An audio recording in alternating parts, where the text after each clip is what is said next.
Et salut tout le monde! Vous vous apprêtez à regarder un extrait de Brainstorm Geek, l'émission enregistrée sur Twitch tous les lundis soirs à 21 h est disponible en podcast audio sur Spotify, Deezer, Apple Podcast et Google Podcast le mardi à 17 h. Enjoyez le visionnage! Voilà. Allez, sans transition, on va passer sur la dernière news de la semaine.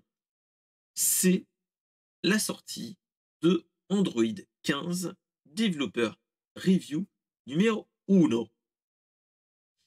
Qu'est-ce que c'est que ça?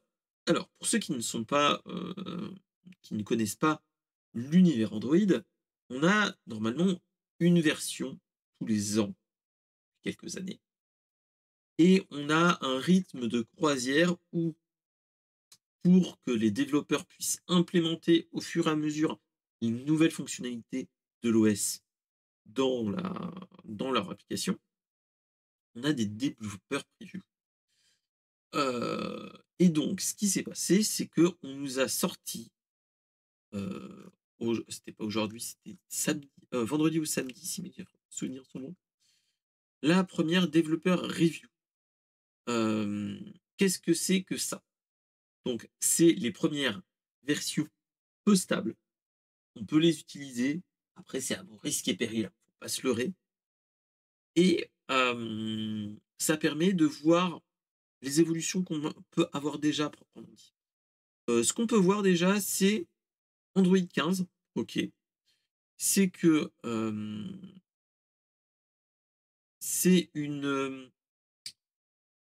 un Android qui est bon, OK, c'est la continuité des autres versions d'Android. Ça, OK, pas de souci, on va pas changer, réinventer la roue et cetera. Mais ils vont un petit peu plus loin, il veut aller un petit peu plus loin sur l'utilisation d'un petit peu tout, dont, par exemple, les traitements pour les IA en local, l'affichage proprement dit, l'utilisation en fait des caméras parce que, en dehors, je sais pas si vous vous rendez compte, mais quand on utilise en fait un Android, souvent on a une surcouche du constructeur pour les caméras. Par exemple, moi clairement, ce téléphone-là qui est un Pocophone, hein, on a j'ai un comment dire? J'ai une surcouche pour pour l'appareil photo. On peut l'utiliser avec vu qu'il a plusieurs appareils et ainsi de suite, on peut l'utiliser de cette façon-là. Là, clairement, en fait, ils essayent de, reprendre ce précaré pour que, des développeurs tiers puissent utiliser vraiment le le quelque chose de mieux et de bien. Donc voilà. Après, ce qui s'est passé, ils nous ont aussi annoncé que bon, de toute façon, il ne faut pas se leurrer, on va monter en gamme, ça, pas de problème. Ils nous donnent aussi des choses qui nous démontrent qu'ils sont en train de travailler sur tout ce qui est smartphone pliant, chose qui n'était pas vraiment le cas, où on l'utilisait vraiment sporadiquement. Là, ils essayent de plus en plus généraliser à ce niveau-là. Et surtout, en fait, heu, ils nous annoncent quelque chose aussi sur la confidentialité et la sécurité de l'utilisateur. Qu'est-ce que c'est que ça? Alors, ils vont essayer de faire quelque chose, c'est une extension qu'on utilise en fait, qui permet de faire une sorte de sandbox. Qu'est-ce qu'un sandbox? C'est un bac à sable. C'est-à-dire que, ça permettra en fait d'améliorer la confidentialité de l'utilisateur, tout en ayant toujours de la pub, hein, parce qu'il ne faut pas se leurrer. Android est un moyen, est un vecteur de publicité pour Google, et plus on a d'appareils Android, plus ils ont de parts de marché à ce niveau-là. Et donc, voilà. Ensuite, ils nous ont annoncé que tout ce qui est biométrique sera vraiment, protégé encore plus que maintenant, pour éviter tout ce qui est leak ou autre. Ils nous ont parlé aussi de faire des liens entre, enfin,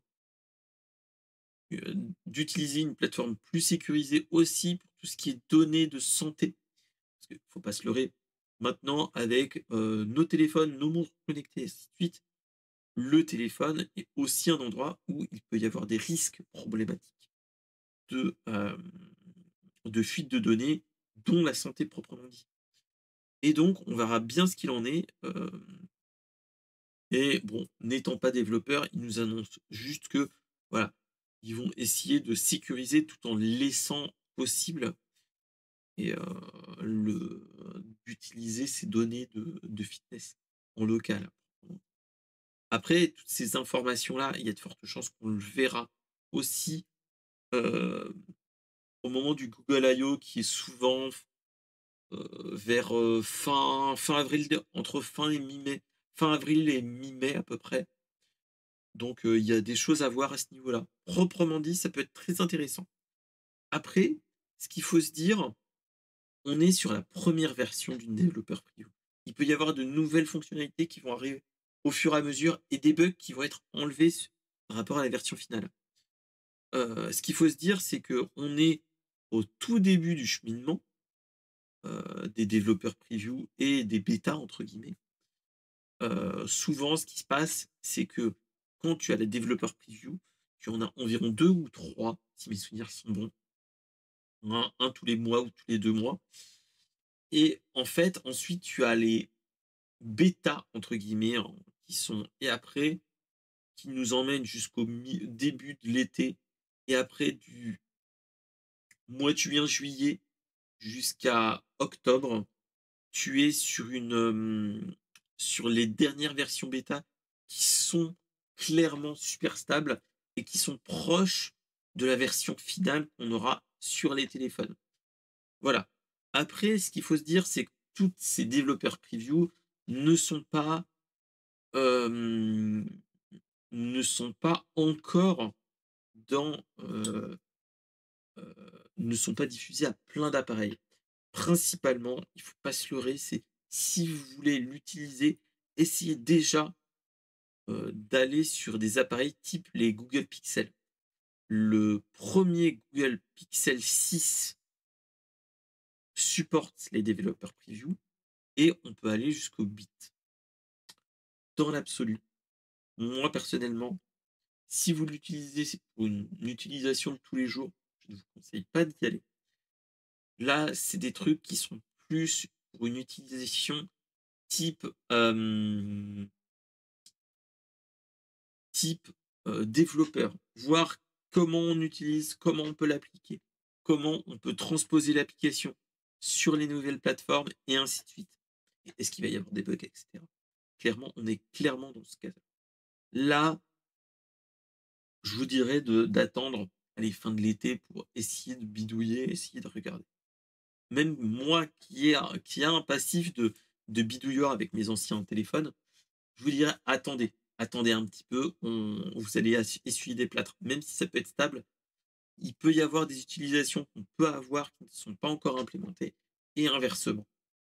Et surtout, ce qu'il faut se dire, c'est si mes souvenirs sont bons, c'est que les premiers développeurs review, il faut que tu formates tout ton téléphone. Donc attention, si tu fais ça, tu vas perdre tes données qui sont dans votre téléphone. Voilà, on est clairement ça. Donc advienne que pourra, on aura, je pense, de plus en plus d'informations avec les différentes versions bêta et des différentes, développeurs review. Mais, ça augure du bon. On verra ce que notre cher, Marc à la pomme aura à répondre sur cette nouvelle version d'Android. On verra bien.